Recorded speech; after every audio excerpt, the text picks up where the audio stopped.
All right. Did my screen pull up at all? Nope. All right. Of course not. That'd be too easy. Everybody, hopefully you can see my screen. Hey. Yay, thumbs up, awesome. This is Christy Kalabsky. I'm here with Victoria Thomas, and we have 4 awesome panelists on the call today as well. I will introduce them here in just a second. Hopefully you can see my screen where it says virtual prospecting. That is the topic of this afternoon session. We want to help you guys come up with some creative and some old school basic ideas to make sure that your business does not skip a beat. And I'm waiting for my kindergartner to get her stuff for e-learning. All right, shut the door behind you. Thank you. This new normal, it's awesome. Very good. So hopefully, okay, yeah, I had to download like a webinar thing. All of the all of the attendees on the call today are muted, but you do have the option to submit questions. So go ahead and locate that question panel sort of over on the right-hand side of your screen. There should be a section where you can type in a question. Victoria is going to be monitoring those for us. So she'll kind of jump in if something is relevant and we should stop and address it right away, or we can also always kind of save those to the end, just kind of depending on what that question is. And so definitely ask your questions. We want to keep this as virtually interactive as we possibly can today, even though we're all doing this remotely, which is really fun. So let's kind of hop right into it. First off, oops, hang on, let me figure out how to, there we go. Meet our panelists. So this afternoon, we've got Angie Gerard from the South office, Randy Hazel from the West office, Jim Lamson from the Crosspoint office, and Kyle Speckman also from West. They are our panelists on the call today, and each of them kind of has a topic that they're going to kind of focus on, but we'll all sort of jump in and help each other out as we get through this topic today. So before we jump right into it, what is it? I'm sure you guys have specific items that you want to make sure we definitely cover today. So if anything is top of mind, type that in your question section. And if it comes up throughout, no worries, just kind of type it in as you go. But we just want to make sure this is a really robust session today, and it's all for you. So please make sure to put anything in there that you want to make sure we'll cover, and Victoria can kind of shout those out as they come in. And then as always, this webinar today is being recorded. So if you don't feel like you've got to fast and furiously take notes, we will share this presentation in the 2020 course catalog. That is always linked in the buzz. So you'll have the audio and visual from that. And if there's any documents that you want that we talk about or that we show a screenshot of, we will happily share those with you after the call. All right. Victoria, did anything come in that we want to make sure we don't miss talking about virtual prospecting today?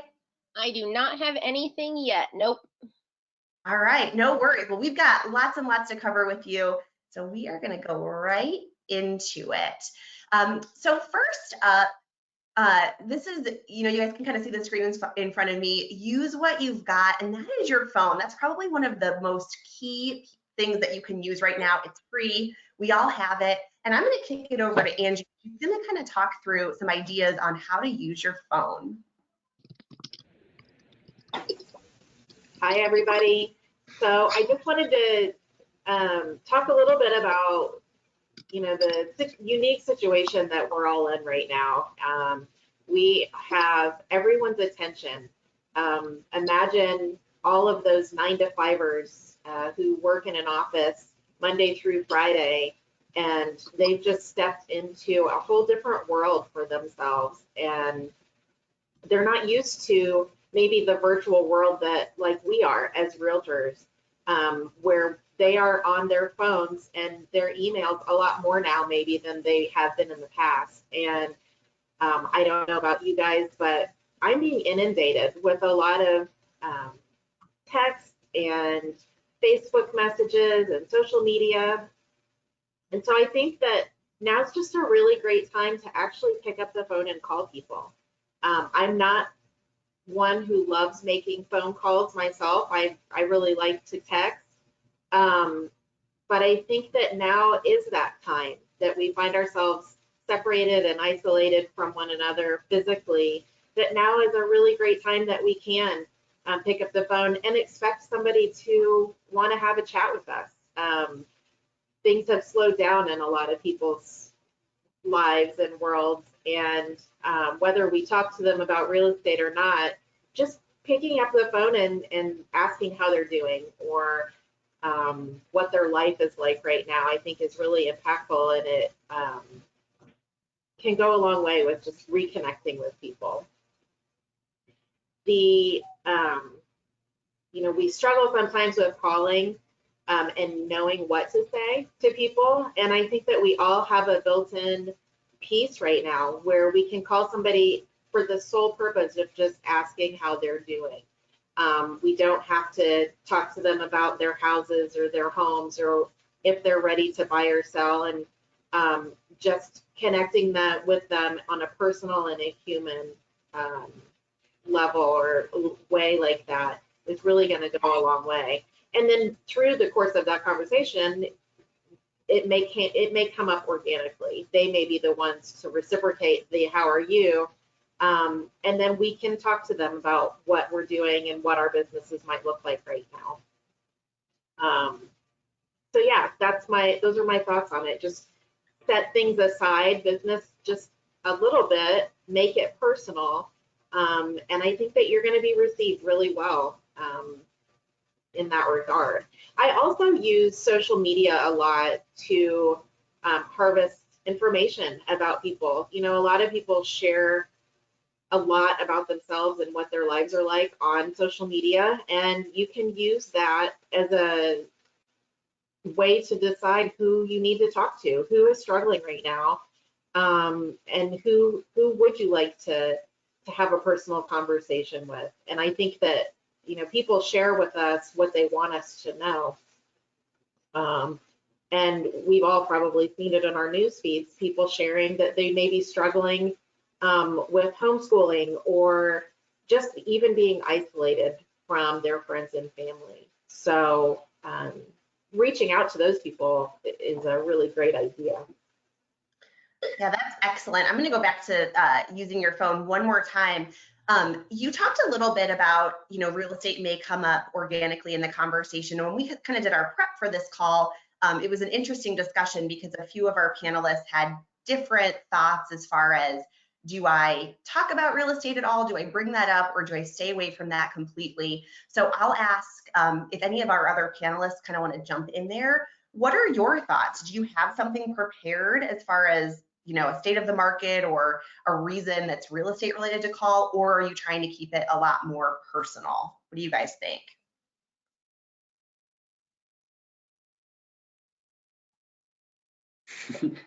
Yeah, I can jump in a little bit. My thoughts are, I usually try to make it as, the word I'm probably looking for is simple as possible. So I usually try not to go in with this whole theory. I want to make the conversation seem like a conversation, not that I'm doing a sales pitch. So I think especially in this time, a good thing to do would probably just be to reach out to people and just let them know that you're in real estate. But other than that, try not to force real estate on them. People have enough concerns right now. I think just having a conversation, talking to them as a person, a human being, would go a little bit longer, especially in the situation we're in now. Not to say that you shouldn't talk real estate. I just think a good start would just be having simple conversations. Yeah, I think that's a really good point. One suggestion that I would kind of offer on this topic too is make sure you know a little something about the market, whether it's just a statistic or two about what is going on in our local area, because I think that the simple fact is people are going to ask. I've been asked a ton. Oh my gosh, how's real estate? Everyone that is a homeowner has a stake in the game. So maybe just kind of brush up on the market watch. There's been some great content shared from Leading RE. There was a wonderful call last week, sort of a mastermind that Jim Litton was on. So talk to your manager too, if you just want to have a statistic or two about what is going on, so you can speak knowledgeably about it, because the truth is it's at this point, and that could change in a couple days or a week, it's not necessarily as bad as people might believe it is. So just kind of have a talking point or two should that come up organically in your conversation. And then one other pro tip I wanted to add, I'm always going to be plugging those Tucker tools. Consider tracking any contact that you do make in your Tucker CRM. I think one of the challenges right now with us all being at home and not going into offices or meeting with clients in person is we sometimes feel like, are we really working in our business, or are we just kind of spinning our wheels? So that can just kind of be something, if you're one of those people that likes to track your progress, keeping track of, oh my gosh, I've made 25 calls this week, or whatever that number is, that can just be something that makes you feel like it was a productive day or week or what have you.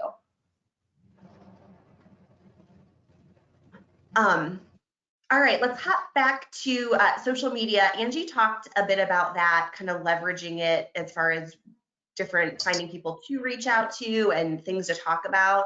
The other thing I would share with social media is your Facebook friend lists can be a really good way for you to kind of laser focus on those people that you want to make sure you're not missing updates. And we all know that Facebook sort of is naturally hiding some content and putting other content in front of us.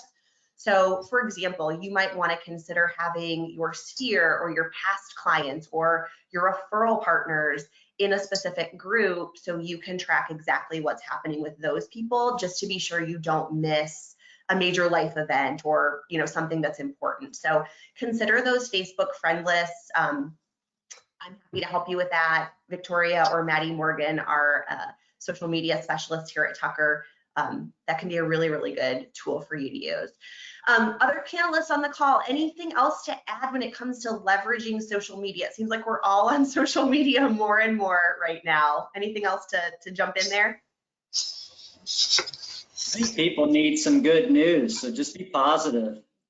When you're calling people, just reach out and let them know you care. You're there to help them in any way possible. I mean, we're all in the service industry, so I mean, if you know anybody that's sick, ask them if you can go get groceries for them and drop them off on their front porch or anything. I mean, it'll go a long way. Yeah, absolutely.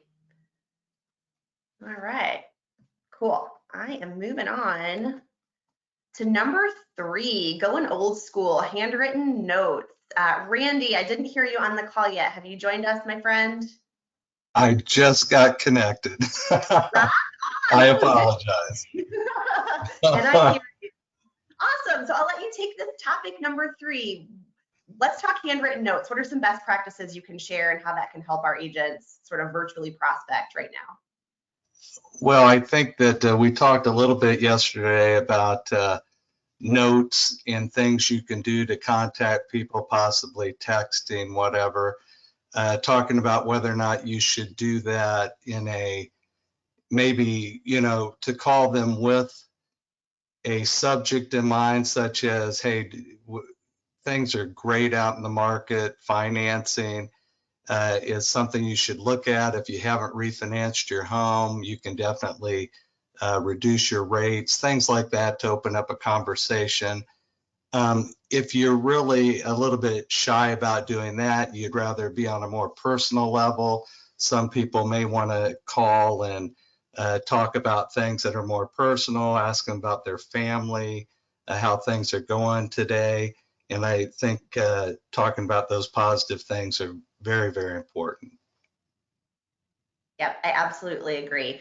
And then shifting topics just a little bit, what about with handwritten notes?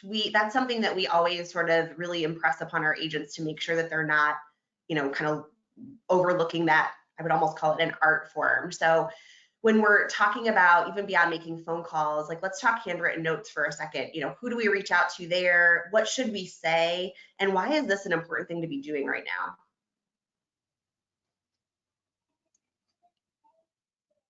Oh, I'm sorry, you talk. Yeah, and I'll kick it back to you, Randy, just because, we're just going to throw it all at you since you just joined us. Okay, yeah, sorry. I think that, writing notes to obviously past customers is very important, customers to be. people that you want to connect with is very important. I think that it gives that special little touch that you don't get from a text, you don't get from an email. It's kind of a lost form of communication these days with people. And people do like to see something show up in their mailbox. And I think today more than ever, it's going to personalize what what you're trying to say to your customer. I completely agree. And I don't know if anyone else has had this feeling over the last couple of weeks, like going to the mailbox at the end of the day is like exciting, right? Like, oh my gosh, am I going to get something? I don't know, more bills or whatever. Seeing your neighbors across the street and waving without being able to actually go over and talk to them. So yeah, that's a great one to make sure that we're really laser focused on right now, because that gesture is going to go a long way. I'm curious, Randy and the rest of our panelists, what's your stance on putting business cards in a handwritten note or no business card? That I always feel like it's half and half, but I'm curious what you guys think. Well, I would say that you're probably writing, in a lot of cases, if it's someone you already know, I don't think it's necessary. If you really want a personal touch with them, if you're really doing it to get them to, hey, look at refinancing or something to do with a business type written note, then yeah, I can, if you don't, on the other flip side, if you don't know the people, you're going to need that card because they're not going to really know you or maybe know how to contact you once you've written that note. Absolutely. So my thought on that is it's similar. I want to connect with somebody in a personal way, and I can't think of anything less personal than sliding my business card to them as if they don't already know who I am. So I actually have, it was very inexpensive. I got personalized stationery. So it has my name already pre-printed on the cards. And then I use labels. I did the same thing with mailing labels. So I have an envelope seal label that has my name, my company, my title on the back of it, so that I can simply sign a card to Angie, and it feels more personal. But in the event that it is something combining business as well, I still have that on there that I am a realtor and I am with FC Tucker. So it's a combination, and I think it's a little bit more soft pitching because you don't want to come on too strong in some of those instances that you were just saying. Yeah, absolutely. Cool. Anything else to add, Jim or Kyle? Only thing I would add, I mean, it's kind of repeating what everybody else is reiterating, but if you have a client you haven't talked to in maybe 5, 7, 10 years, you might throw a card in there, especially if you've updated it. Otherwise, they should know who you are. Sure. Yeah. I'm still in the business. Don't forget about me. Very good. All right. Moving on. Number 4, another kind of related to handwritten notes, is snail mail. Lots of great opportunities to do some mailings right now.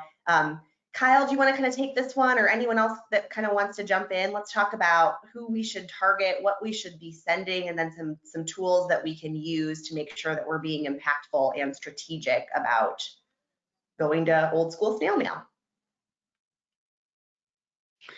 Yeah, I can jump in. Awesome. Am I off mute? Perfect. I hear you. We'll start with who to target. With snail mail, I like to target my kind of sphere of influence, especially, and it just kind of, what it'll do is it'll slowly disseminate these certain types of mailings to your sphere based on what that kind of snail mail data is. Each is kind of different. And just so I'm clear, are we talking about the MS Direct snail mail that Tucker provides? That's anything? one example that I was going to talk about, and if you want to, great, or I can. I just thought that was a really good one to kind of dust off right around. Yeah, and I think that's great. It's what I use. So what I've done is it'll send a monthly mailing, and it'll kind of target it by month. So like in the summer months, it'll have concerts, it'll have places to eat. In the winter months, it'll have it'll have fall tips, those types of things.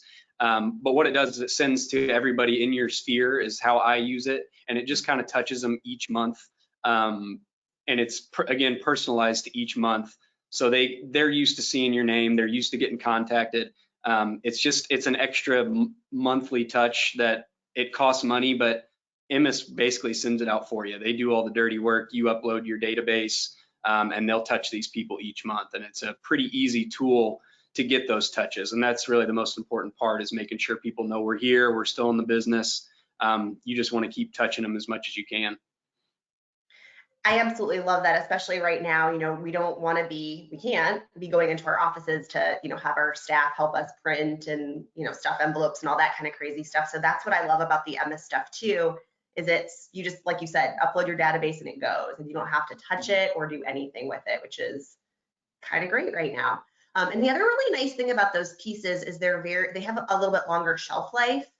So it is stuff that people are hopefully going to hold on to more than just a quick look and into the trash it goes. I love those. What other kinds of stuff should we be mailing, panelists? I would say market watch stuff, neighborhood updates, maybe quarterly updates of what's going on in the neighborhoods. The neighborhood you live in is the perfect example, or maybe some surrounding neighborhoods, ones that you're familiar with. Yep, absolutely. And another one of my pro tips, kind of talking CRM again, consider, if you have a relatively large database, consider using your contact groups in Tucker CRM. Kyle talked about mailing to his sphere. That could be a contact group. Jim talked about mailing to his neighborhood. That could be a contact group.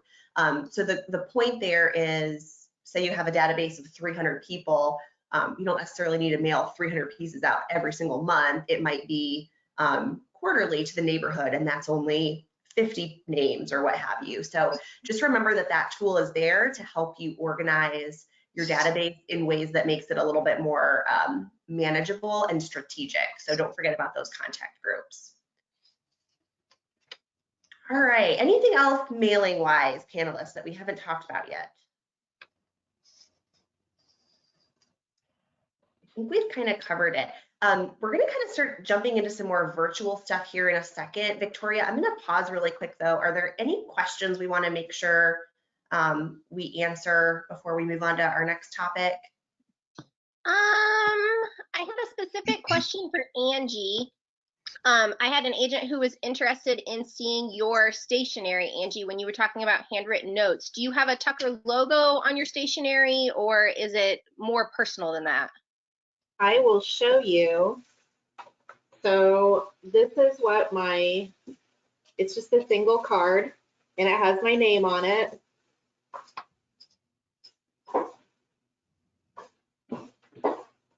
And this is what my label looks like. Can you see it? Kind of. I can see it says it has your name, and does it say FC Tucker? It says FC Tucker, my name, and my address. And it just goes on the back seal of the envelope. So it's just letting people know that I'm in real estate, who I am. I'm still with Tucker, but it's a little bit of a softer touch than having to put a business card in. Awesome. Christy, I had a couple of questions. Can you briefly explain what the CCC is? Yeah, so the CCC is that client connection. I don't know what the third C is, sorry. But that's a tool that's going to be available for you guys to set up via Tucker Toolbox. So if you need help with that, you're welcome to reach out to, I'm sure your managers can help you, or marketing directly. Basically what it is we partner with MS Communications, and there's some really nice pieces that MS puts together. Like Kyle was saying, like, concert, well, we may not have concerts this summer, things to do, or things that are coming up, or, some sort of that hang on to type of communication. So we internally at Tucker call it CCC, which stands for something client connection, and that's what it is. So check that out on the toolbox. Really, really simple. There is a cost to it, obviously, because there's a third party that's actually printing it and mailing it on your behalf. So as long as you've got your database in a spreadsheet, you can upload it, I believe, directly from the toolbox and put your credit card in, and off it goes. Awesome.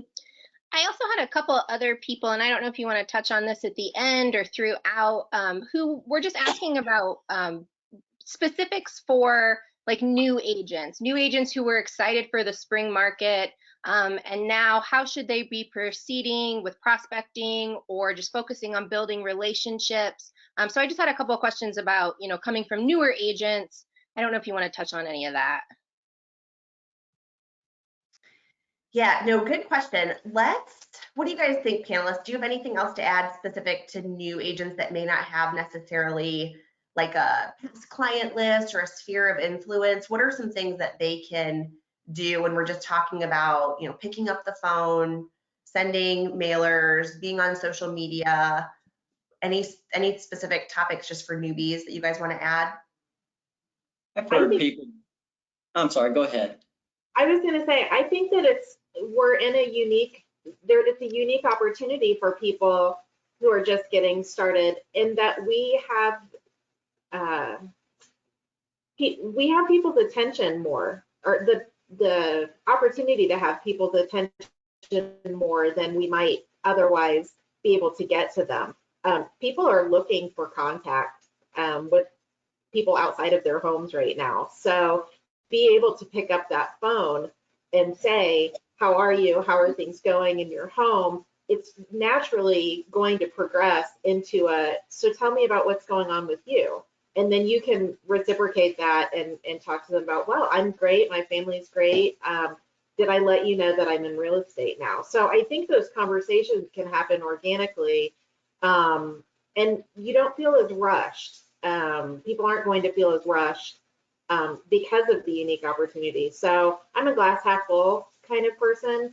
And so it stinks right now that we can't get out and do open houses, but I think that there are some really unique opportunities right now for newer agents to really build those relationships and have those personal connections with people. Yeah, with everybody stuck at home, I think everybody's just bored out of their minds, and more and more people are going to social media and hanging out and doing things, forming groups. So I think to find a group, something that you enjoy doing, join a group or a club online and start to get to know some of these people. I mean, there's still a lot of opportunity out there to prospect and meet new people. You just got to do it online. Do it like we're doing right now. Exactly. Cool. Well, we're going to kind of keep going through our topics. I think there's going to be some more good, valuable stuff that comes out for both new and experienced. Christy, can I add one more thing, kind of going off of what Jimmy just said?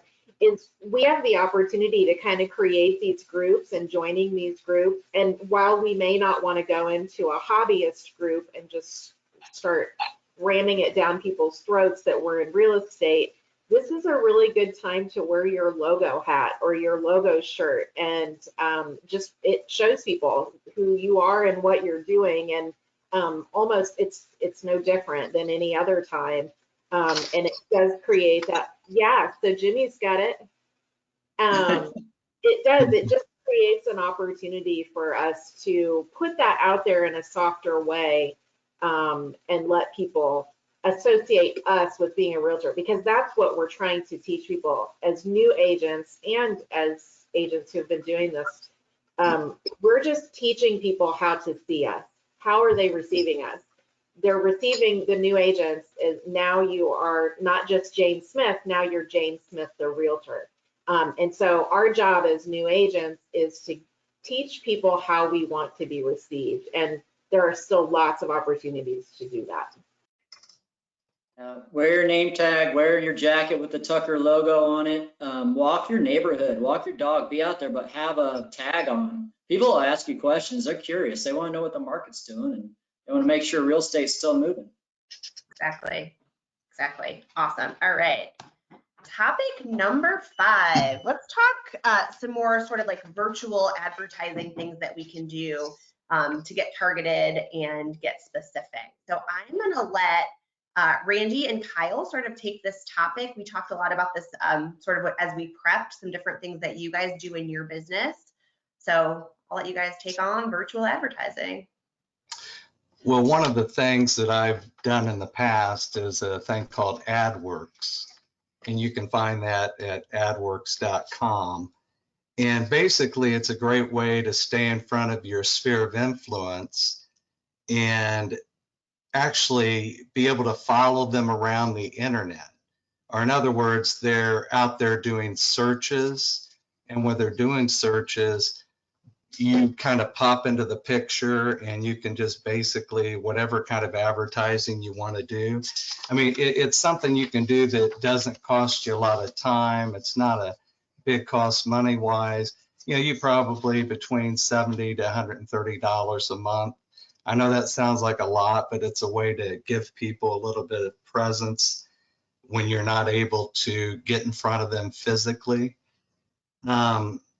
You get to determine exactly who sees it because you're using their email addresses to you actually upload those into the AdWorks program.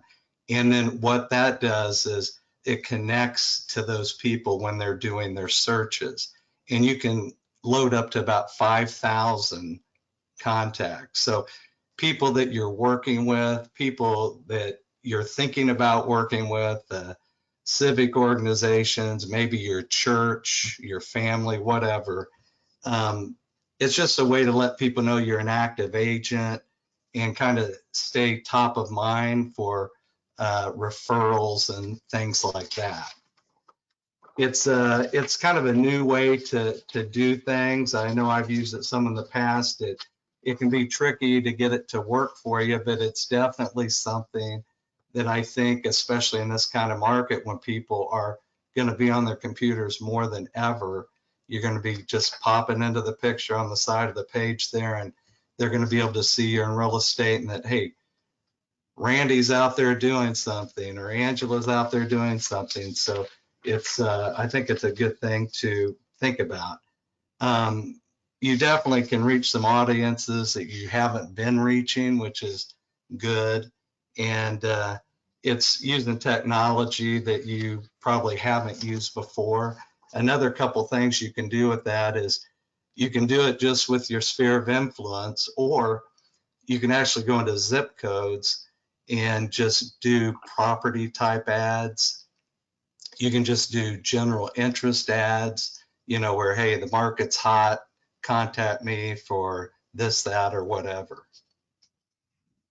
And I mean, it pops up on all kinds of sites when they're on, CNN, Yahoo, USA Today, ABC News, all the, a lot of big sites. So it's definitely going to give you some exposure.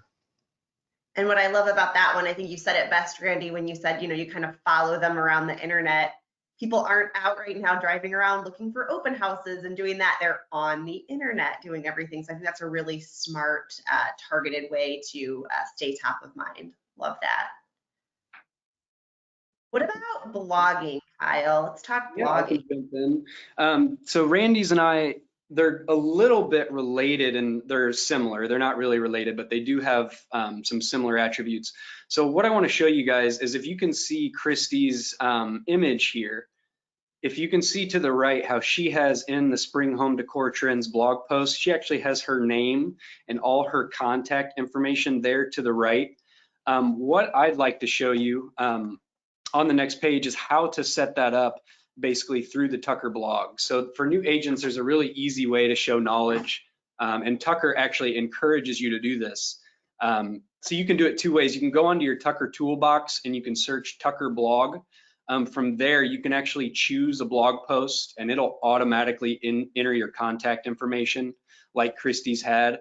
I actually do it a different way. You can find a Tucker blog post, and when you go in, you can take the URL, and as you can see through here, you add $DPN equals and your Tucker ID to the end of that URL, and wherever you post that, if you copy that link on Facebook, if you put it on your website, if somebody just goes to that, if you send that link to a friend, it'll show your information and it basically puts you at the forefront using your likeness as the go-to contact in real estate.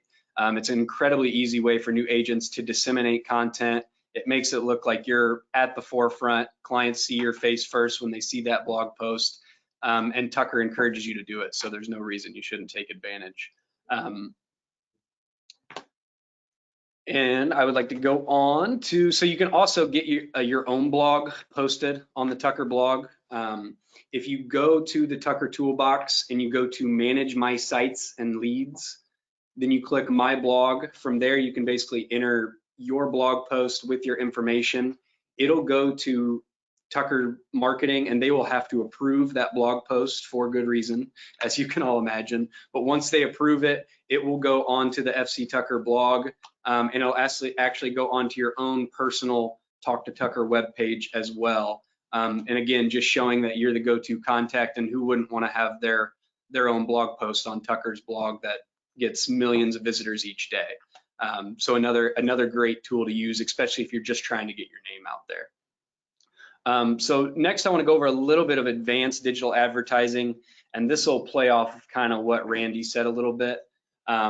But say you actually have your own personal website, you have your own Facebook business page. What you can do is actually called pay-per-click advertising. And the easiest place to start with that is on Google.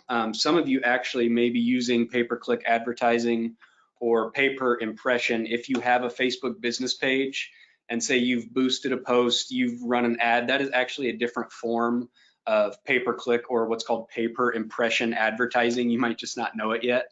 But the easiest way, say you have a website, you can go to what's called Google Ads. And if you see my image here to the right, if you go to Google Ads, you can basically use keywords and type information to run an ad. If you see these top 4 ads on this image to the right, you can see here the top 4 links, those have ad next to them.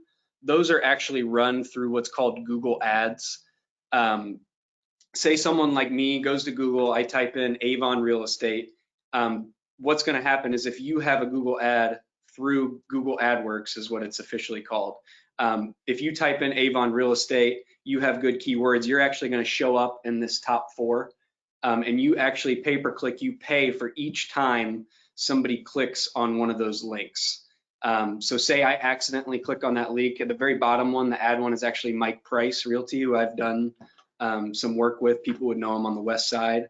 If I click on that link, he is technically getting charged every time I click on that. So you could have some fun with maybe friends that you know that are advertising. If you want to run up their cost per click, you can just start clicking on some of those ads.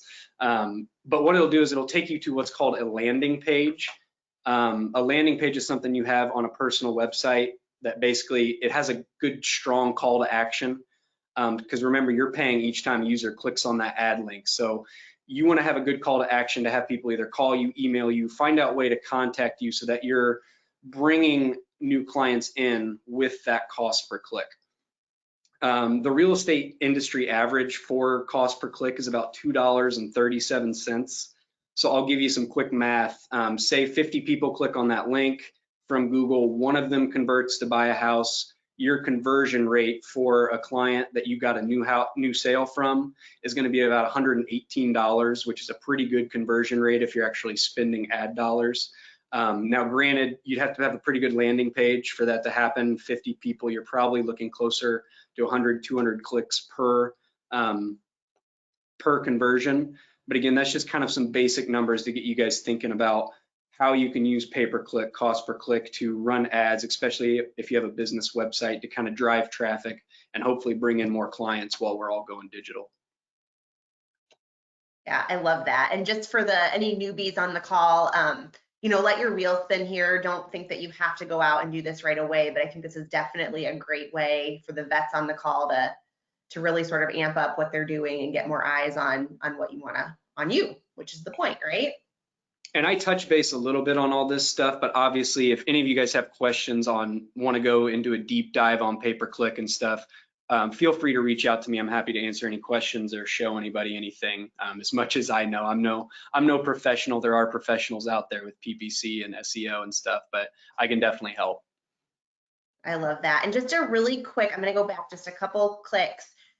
Don't forget your Tucker blog that we talked about initially, where you can share it, and it looks like that screenshot that I've got there that Kyle was talking about, that is free. So if you're brand new and you're just looking for a way to kind of get your name out, start there. That's a great free place to start. Victoria, any questions on that? I have a feeling we might have some, because that's just a little bit more advanced. Anything we need to answer right now?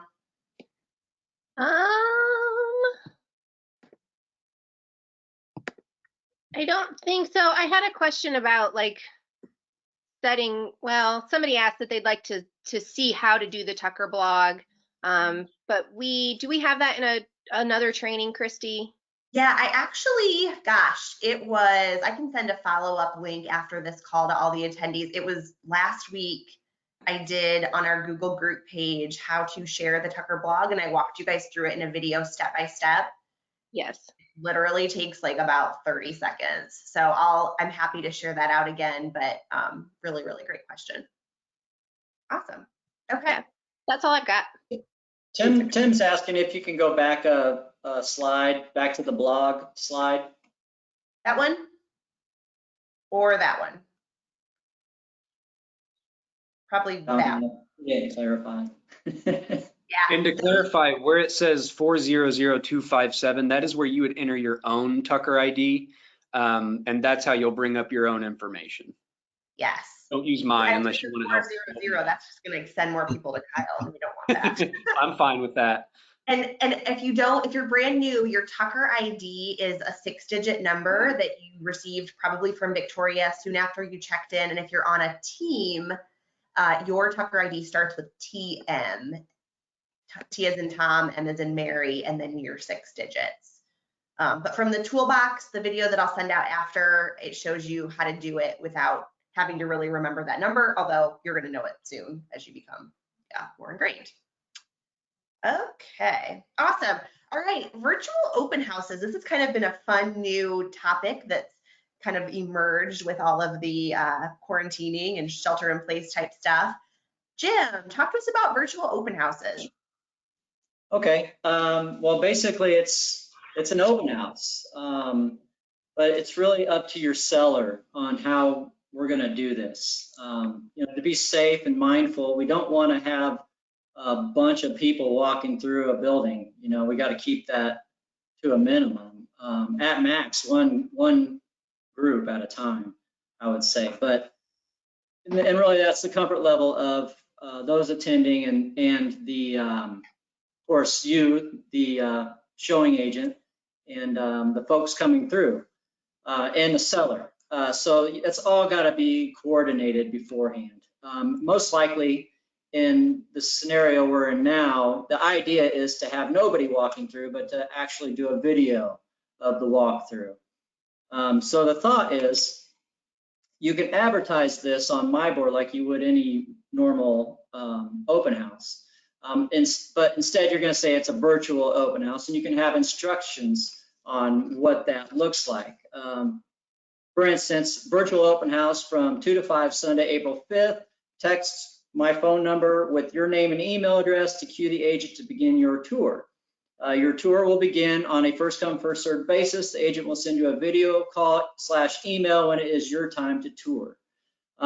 This is great in many ways because you're being responsible, you're being safe for all the parties, but you're also getting contact information.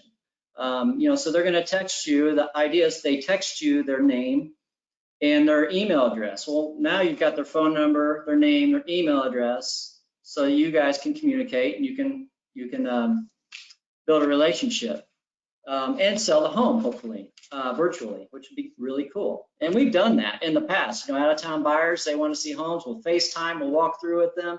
And, we've sold homes that way before, and we can continue to do that. So the idea is to continue to grow your business, continue to get in front of people and sell homes. So you can do this with a virtual open house. You can do this with a virtual showing. So, I advise making like virtual open house top writers. And then, your sticker is going to be on it, but I thought maybe go a little step further and then do, hey, text me, and let's get this party started. And you can do directional signs to get them to the open house. There's going to be instructions online. Advertise it on Facebook, Instagram. You know, it's limitless. You can advertise these things. You can do it. We got to be responsible though, and we got to follow what the seller's wishes are. And if you're a new agent and you don't have a listing, you know, you can still ask other agents if it's okay if you did this for them. You know, there's still opportunity out there for you to reach out. Now the thought is, if you have directionals out there, and you'll see slides up on your screen now, if you you know, anybody that's out has gone looking at open houses are going to follow these arrows, and you know, their normal reactions go up to the door and try to walk in. The thought is, during the time, say 2 to 5 of your open house, you, the agent, is inside this house, and when you get calls, you're going to walk around, whether it's FaceTime or Google Duo or Facebook Live. You know, you're going to call these folks, and you're going to, you know, FaceTime. Let's say it's FaceTime. So you're going to walk through, and they're going to ask you questions, and you're going to highlight the home for them. Open doors, whatever they ask. Now, if somebody pulls in the drive and they come up to the door, there's a couple signs that I put together you could put on the door. So the one on the right of your screen would be basically what it would look like if you're inside and the seller wants nobody in the house. So that's the sign that you would put on the door. In the event the seller says, I only want one party through the house at any given time, period. If they're willing to do that, then the sign on the left would be one that you might put on the door. And so, which I think is great, because, you know, anybody that wants to come see the house, the instructions are right there, how it works. Licensed realtor inside the home during the times posted for the open house. Agent will allow access to each party waiting in line, and will lock the door between the parties to ensure that there's not more than one party coming through the home. So it's that simple. You're protecting all the parties. At the same time, if they didn't want to wait in a line, they can go home. They already have access on how they can see the home virtually. You can contact them when their queue is up. My thought also on that is, I know with like Google Duo, you can record segments of your tour of the home and save them for later. If this is your listing, you might want to consider doing that, because if you get a call later and they want to see the home, you can start off by sending them little video clips or you know, or whatever, to save them for later use. So that's kind of the idea of the virtual open house. I really love this topic so much. I think it's a great opportunity, especially if you're brand new and you're just trying to learn properties and learn how to do this. This is a really cool thing to do. Consider looking for specifically homes that are already, the people have moved out, they're vacant, because then I feel like you might get a little bit more interest in your seller or the listing agent to be like, yeah, sure, no one's there anyway, just, you know, sanitize stuff as you leave. So that could be a way to kind of target that, and then you're not actually in someone's home that's living there. So love this topic. Jim, I think this is something that could totally revolutionize maybe not open houses, but showings and stuff in the future. Really cool. Any questions on the virtual open house piece?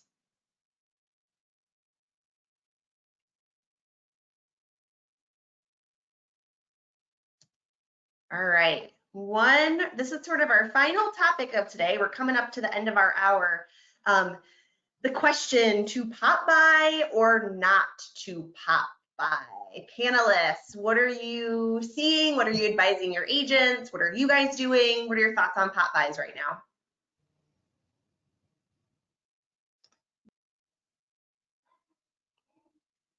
Do you guys like my ring the bell and run like HEW? I like running. I like that. Yeah. I saw an agent over the weekend post on Facebook that she was doing like flower pop buys. And so a pop buy, for those of you that are new, is dropping off an item of value to clients, your sphere, your friends, your family, whomever, just a little item of value, reminding them that you're in the business.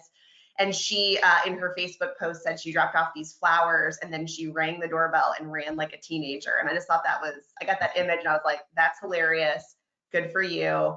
So I was just kind of curious what other folks were maybe doing with pop buys. I think we should be safe and we should be targeted with who we're reaching out to. So this might not be one that you want to blanket everyone. You don't know how different folks are going to react right now with an item that they have to touch and bring into their home, but I think there's still some value. I've gotten friends that have popped by with little trays of cookies or candy, Easter candy for the kiddos, and it's been really nice. Like we kind of have been saying this whole call, people they're home and they're bored, and I'm in my office at the front of my house and I can see them come up, and it's heartwarming, and it's a memorable thing, I think, to do for those folks that you just care about and that you hope to have business from in the future.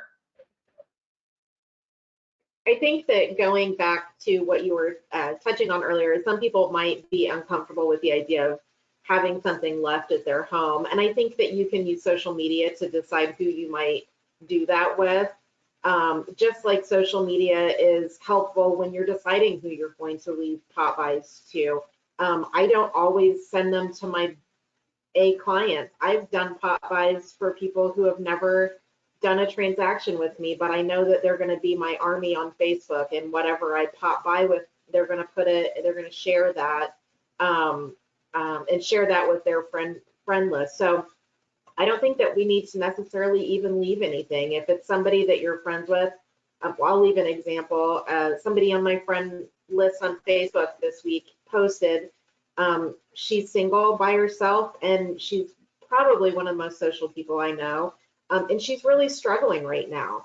And, maybe popping by her house and just saying hi through the window would really mean a lot to her. So those are the kinds of things that I think we can pop by because, like you said, people are home, people are bored.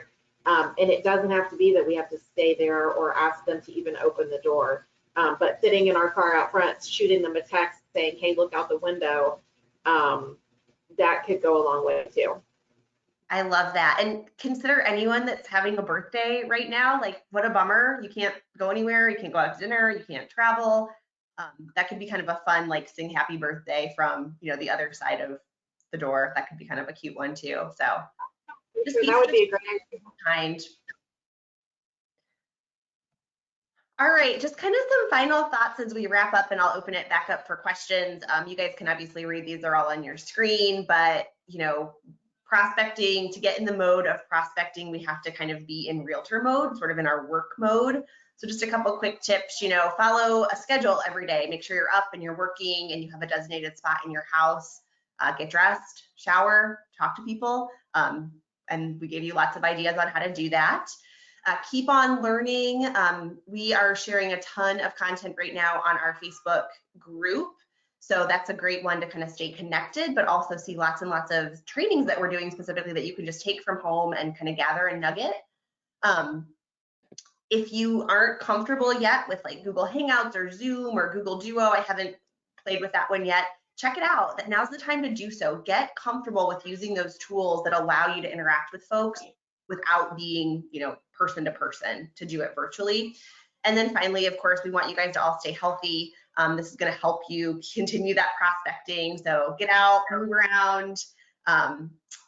Hopefully the weather gets nicer here in the next couple days and we can be outside a little bit more. But that was kind of our content that we wanted to share with everyone today. I'll pause again. We have just about maybe 5 more minutes for any last questions or anything that anyone wants to ask. Kind of wrap it up. I would, one last thing. Am I alive here? Okay. I'd suggest, like when I do my videos, I bought one of these gimbals. I don't know if you've seen them before, but they're pretty slick. And it's like a selfie stick, but it keeps the camera really calm and smooth. So it's basically like flying across the space. It's really neat. But if you are doing a video, I would suggest doing something with that versus walking around and having a screen bouncing in your hand, because that can get pretty annoying on the other side. Excellent point. They're only $100 on Amazon. Not terrible. Good to know. Thanks, Jim. Yep. Anything else from our panelists? Any final thoughts? Any wrap up? Chrissy, one of the things that we do in our office is we have an accountability group that we meet every Tuesday, and we've kind of craft it a little bit as a powerhouse remote edition. And I'm happy to share that with the group. I'll share it with you, and then you can distribute it for anybody who might be interested in it. And it's going back to that previous slide that you showed, where some of just the tasks that we can do to stay in the mode of not being in our pajamas all day and not staying up until 4 o'clock in the morning watching Ozark, which is really good, by the way, for anybody who likes Ozark. But really trying to stay connected, and also to be that person that, you know, maybe others need right now. And going back to what was mentioned, and it has been mentioned several times, is being that person who's positive, and you don't really know who might need that right now. So that would bring a lot to somebody's day, I think. You're absolutely right. Victoria, any other questions we want to make sure that we don't miss before we sign off? I don't think so. I had a lot of people, they really want those letters, the open house letters and the verbiage that Jim used. So if we can just make sure we send those out. I had quite a few requests for that. Yeah, any materials that we shared, I will happily send out. Watch for an email coming from tuckertraining@tomtucker.com, and we'll get those materials out to you guys. Cool. Awesome. Well, virtual round of applause for all of our panelists. Thank you so much for sharing sort of what you're doing and what you're seeing in your offices. We really, really appreciate the idea sharing, especially right now. Like I said, this will be recorded, so watch for that. And then my final plug, if you are not a member of our Tucker training group, let me know, email me, message me, friend me on Facebook. I will add you, and we will make sure that you're getting all of that wonderful content and you don't miss a future training. Thank you, everybody. I hope you have a wonderful rest of your day. Stay healthy and keep on learning. Bye-bye.